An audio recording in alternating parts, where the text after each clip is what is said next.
자, 오늘도 컴투스 얘기를 해봐야겠죠. 혹시 이제 컴투스에 대해서 뭐 고민거리나 궁금하신 점 있으신다면 저는 매일매일 이제 컴투스 분석을 해드리고 있기 때문에 댓글 남겨주시면은 제가 다음 영상에서 같이 함께 하도록 하겠습니다. 자, 오늘 16일 1.9% 하락 마감을 했는데요. 오늘 이제 지수가 많이 안 좋았어요. 이제 전날, 저번 주 금요일 마지막 미국장에서 전쟁 여파로 아무래도 하락을 미국 시장도 피할 수가 없었기 때문에 그 여파로 인해서 우리나라 시장도 오늘 피할 수가 없었습니다. 그래서 장 초반 중반에 좀 크게 하락폭이 많이 나왔어요. 코스닥, 코스피가. 근데 이제 장 마감하면서 저가 매수세가 유입이 되면서 좀 어느 정도 반등에 성공을 했습니다. 컴투스도 마찬가지인데요. 컴투스도 지수에 비해서 좀 초반에는 좀 많이 떨어지는 듯한 모습이 보였는데 지수보다 오히려 덜 빠진 모습. 왜냐면은 코스닥 지수가 1.49%라고 하는 거는 여기다 이제 곱하기 2를 하면은 대략적인 평균의 어느 정도 올랐거나 내려갔거나 이걸 볼 수가 있거든요. 마이너스 1.49니까 곱하기 2를 하시면 평균적으로 2.8에서 3% 정도 좀 하락이 나왔다 오늘. 근데 그거에 비하면 컴투스가 오늘 선방을 하긴 했으나 주주분들이 생각하셨을 때 어쨌든 굉장히 기분이 안 좋죠. 어디까지 떨어질지도 모르겠고 도대체 바닥은 언제 잡힐 것인가. 제가 이제 드리고 싶은 말씀은 그러니까 뭐 제가 드리는 말씀 은 당연히 저의 개인적인 의견이지만 이 주가가 왜 떨어지는 거에 대해서 알고 있으면은 이 바닥이 잡힐 때까지, 왜냐면 저가라고 하는 거는 깨지라고 있는 개념이거든요. 저가는 항상 또 다른 저가를 만들 수밖에 없습니다. 왜냐면은 그 누구도 저가라고 하는 걸 모르기 때문에, 바닥을 모르기 때문에, 바닥은 지나봐야 알 수 있는 거잖아요. 그러니까 너무 의미를 두면 안 돼요. 지금 가격이. 그러니까 언제든지 더 빠질 수 있다고 생각하고, 신규 매수자분들은 지금부터 급하게 살 필요는 없다. 이미 투자하신 분들은 조금 더 기다리면서 상황을 보면서 조금씩 물량을 늘려가는 식으로 대응을 해서 평균 단가를 낮춰야 된다. 그러니까 평균 단가를 낮출 때도 한 번에 급하게 낮추지 마세요. 얘가 매일매일 떨어지는 게 눈으로 확인이 되는데 소액으로 대응을 하셔야지. 계속 맨날 그렇게 급하게, 그러니까 지금 뭐 한 20% 떨어졌네? 한 번에 몰빵해야지? 뭐 이런 식으로 이렇게 대응하시면 안 된다 이 말입니다. 그래서 계속 어쨌든 이 컴투스도 공매도 잔고가 좀 늘었다가 소폭도 다시 감소하는 분위기로 가고 있거든요. 그리고 공매도 수량도 일정하게 하고 있다가 뭐 16일 날 오늘 조금 평소보다 한 2배 정도 더 걸렸는데 그렇게 큰 의미는 없습니다. 왜냐면은 어쨌든 잔고 수량이 감소하고 있는데 우리가 이제 어떤 포인트를 체크를 해야 되냐면 컴투스 같이 공매도가 가능한 코스닥 150에 상장이 되어 있는 회사 같은 경우에는 이렇게 갑자기 공매도 수량이 늘었잖아요. 근데 최대치에서 점점 빠지죠. 근데 이런 날에 확실하게 우리가 알 수 있는 부분이 있습니다. 이 잔고 수량은 이제 내일 저녁 6시, 그리고 모레 6시, 그리고 3일 후 6시 이렇게 공개가 될 건데, 지금 이 공란에는.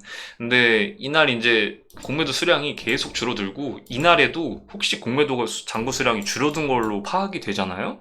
그러니까 평소보다 한 2배 정도 잔고가 많았는데 오히려 잔고가 감소했다? 이거는 그래도 평균보다 차익 실현을 좀 많이 했다. 그러니까 공매도를 갚아서 매수를 했다 이런 뜻이 되거든요. 그래서 공매도가 한번 어쨌든 숨을 쉬고 포지션을 정리하는 그런 쪽으로 해석을 할 수가 있다는 말입니다. 물론 아닐 수도 있는 게, 그러니까 그런 여지가 있다고 말씀드리는 거죠. 이제부터 공매도 안 걸릴 거야. 뭐 무조건 상환해서 매수해가지고 올라간다. 이건 또 아닌 게, 과거의 공매도 수량을 보시면 알겠지만 공매도 잔고가 줄어든다고 해서 주가가 또 올라간다는 보장은 없습니다. 왜냐면 또 다시 전쟁이 더 심해지고 또 다시 금리 인상에 대한 부분, 게임주의 엄청난 악재죠. 금리가 계속 올라갈 수도 있다. 혹은 금리가 떨어지는 속도가 느려질 것이다. 이거는 엄청난 악재거든요. 컴투스 같이 매출은 잘 나오는데 영업이익이 조금 부진하고, 그리고 앞으로 증명을 좀 더 해야 되는 게임 지금 준비하고 있는 것들이 있어요. 개발비도 많이 투입이 됐고 좀 사업을 다각화를 하고 있거든요. 그러니까 전반적으로 핵심 캐시카우들이 있는데 뭐 야구 게임도 있고 뭐 이렇게 계속 꾸준히 돈을 벌어다 주는 게임을 유지를 시키면서 뭐 메타버스라든지 이런 새로운 사업들을 도전을 하고 있는데 이게 어쨌든 뭐 음악 유통 사업도 하고 있잖아요. 컴투스가. 이런 것들을 어쨌든 성공 궤도에 올려놓으려면은 시간이 좀 걸리거든요. 그거를 이제 부정적으로 해석하게 만드는 게 바로 고금리다. 금리가 떨어질수록 컴투스가 진짜 어떤 기사 한 줄 안 나고 아무것도 일을 안 하고 있어도 컴투스 주가가 올라갈 정도로 금리가 엄청난 영향을 끼치고 있습니다. 그래서 투자하시는 분들은 너무 그러니까 잘못된 투자였다. 이렇게 너무 상심하시기보다는 지금 이 시장 상황을 이해를 하시면은 만약에 혹시 게임주에 관심이 있으셨을 거 아니에요. 컴투스에 투자를 하셨던 거는. 그러니까 어떤 게임 주식을 사셨어도 이 마이너스를 피하실 수는 없었을 겁니다. 시장 환경 때문에. 그러니까 우리는 이제부터 뭐가 중요하냐면, 저가, 저가를 넘겨짚지도 말고, 주가가 하락을 하다가 다시 한번 이렇게 올라오는 순간이 있어요. 보다 보면. 이게 맨날 음봉만 있는 건 아니거든요. 그러니까 결국에는 주가가 하락한 건 맞아요. 뭐 반등이 나왔건 다시 또 떨어지고 반등이 나와 다시 또 떨어지고. 근데 중요한 건 이런 구간마다 공매도가 상환을 한다는 겁니다. 이런 빨간색 구간 있잖아요. 괜히 양봉이 뜨는 게 아니거든요. 그리고 이날 같은 경우도 만약에 시장이 좋았다면 갔겠죠. 천천히. 이 21선을 뚫어주는 쪽으로 갔겠죠. 흘러갔겠죠, 분위기가. 근데 시장도 안 좋아지고 게임주 업황도 금리가 뭐 언제 떨어진다고는 하는데 너무 느리게 떨어질 것 같고 원래는 내년에 1% 떨어뜨리기로 했는데 0.5%로 줄였거든요. 그럼 이건 뭔 말이냐면은 0.5 줄이면은 5%예요 아직도. 미친 거죠. 5.5도 많은데 내려봤자 5%라니. 그러면 앞으로 진짜 3, 4년은 그냥 계속 고금리 상태가 유지된다는 뜻이잖아요. 이렇게 되면은 게임주한테 어마어마한 악재가 된다. 그래서 그걸 반영하고 있는 것이다.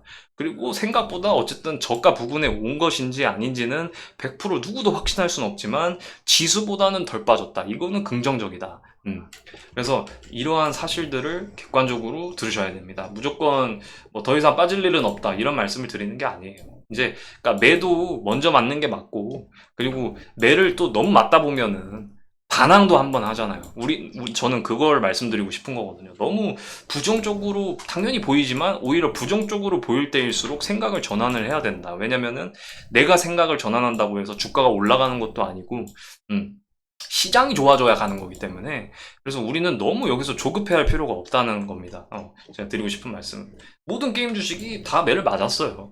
이런 상황에서 우리는 불필요한 생각을 덜어내고 이 회사가 갈 수 있는 생각에 대해서 그러면은 일단 시장이 좋아져야 되니까 그래서 이거 이제 컴투스가 준비하고 있는 이런 사업들 방향을 봤을 때 일단 이번 연도는 아무리 니들이 노력을 해봤자 적자일 것 같다.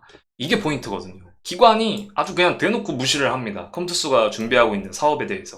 그렇지만 내년 1년 동안에는 그래도 흑자 전환에 성공해서 이 너희들이 준비하고 있는 사업을 성공 궤도에 올려놓을 것 같아. 그리고 내후년에도 확실히 성공했다는 모습을 보여줄 것 같아. 라고 하는 게 기관의 추산이고, 그러다 보니까 공매도가 다시 쌓일 상황이 보이는 거고, 주가가 자리를 못 잡고 계속해서 하방 압력을 받고 있다. 우리가 이렇게 풀이를 할 수 있겠습니다. 네, 그래서 컴투스에 대해서 계속 소식 전해드리도록 하겠습니다. 감사합니다.